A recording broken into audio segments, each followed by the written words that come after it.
अरे ठटरी के बरे, तुम रोहंगिया तो रोक नहीं पाए, घुसपैठिया तो रोक नहीं पाए। जब तक हमारे तन में प्राण है, हम हिंदुओं के पक्ष में बोलेंगे, हिंदुओं को एक करके ही छोड़े, भारत को हम बंटने नहीं देंगे।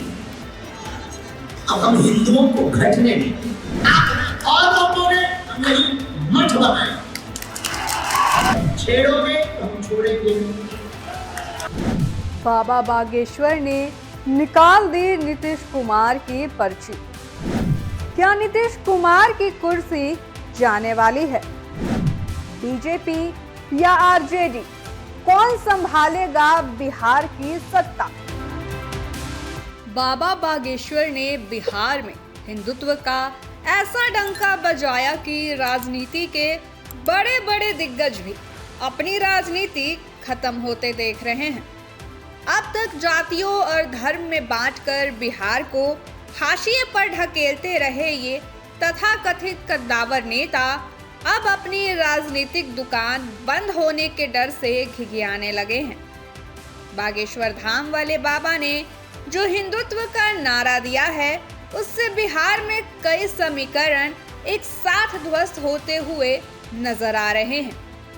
हिंदू राष्ट्र की आवाज कहीं से अगर उठेगी तो सबसे ज्यादा बिहार से ही पहले उठेगी। हाँ, ये पक्का है, ये हमारा भरोसा है, निजी कॉन्फिडेंस। नीतीश कुमार की पर्ची निकली, सीएम की कुर्सी गई। बागेश्वर धाम वाले बाबा धीरेन्द्र शास्त्री ने हनुमान कथा के दौरान ही ये स्पष्ट कर दिया कि नीतीश कुमार का राजनीतिक भविष्य क्या होने वाला है। बागेश्वर धाम वाले बाबा से सवाल हुआ कि किस पार्टी का प्रचार करेंगे, तो उन्होंने ये भी कह दिया कि वो राजनेताओं का प्रचार नहीं करते हैं, बल्कि सनातन के विचारक हैं और सनातनी एकता की बात करते हैं। आप हमें गाली देते हैं, हम करते क्या? क्या हम किसी पार्टी के लिए आते हैं या हम वोट मांगते हैं? हम तो हिंदुओं को एकजुट करने आते हैं। पूरे देश में हम जा रहे हैं, कोई नई बात तो नहीं है। नीतीश कुमार क्या फिर सीएम बनेंगे? नीतीश कुमार की राजनीति को देखें तो बीते कुछ चुनाव से उनकी पार्टी का ग्राफ लगातार नीचे ही गिरा है। 2020 के बिहार विधानसभा चुनाव में जेडीयू को 43 सीट पर जीत मिली थी। 2015 के विधानसभा चुनाव में जेडीयू के पास 71 सीटें थी, जबकि 2010 के विधानसभा चुनाव में जेडीयू ने 115 सीट हासिल की थी। यानी बीते 2 विधानसभा चुनाव में नीतीश कुमार का राजनीतिक ग्राफ नीचे गया है। नीतीश कुमार की खुद की राजनीतिक स्थिति बहुत बेहतर नहीं है। आरजेडी लगातार उनके जाने की बात कर रही है और नीतीश कुमार खुद अपने बेटे को राजनीति में आगे बढ़ाने की कोशिश कर रहे हैं। हम तो कहेंगे कि भाई भगवान जल्द से जल्द उनको स्वस्थ करे। अब हालत जो है गंभीर हो गया है, बिहार के लोगों को चिंता करनी चाहिए। 14 करोड़ लोगों की जिंदगी और भविष्य का सवाल है। ऐसे आदमी के हाथ में कमान है जो अचेत अवस्था में है, जिसकी स्थिति ठीक नहीं है।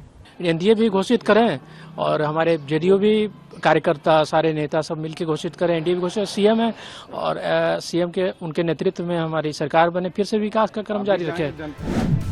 बाबा ने की हिंदुत्व की बात, फायदा किसे होगा?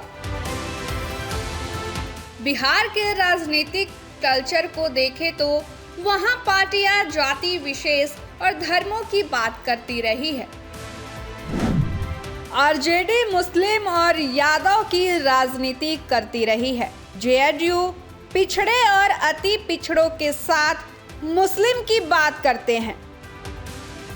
जेडीयू और आरजेडी दोनों ही जातियों की बात करते हैं, जबकि धीरेन्द्र शास्त्री ने हिंदुओं से एकजुट होने की अपील की है। बाबा की इस अपील के बाद ही आरजेडी और जेएडयू के नेताओं की तरफ से विवादित बयान भी आए हैं, जो ये संकेत दे रहे हैं कि जातियों की बात करने वालों की बात इस बार बिहार में नहीं चलने वाली है और एनडीए यदि जीतता है तो नीतीश कुमार पर सहमति बनेगी या नहीं, ये भी अभी स्पष्ट नहीं है।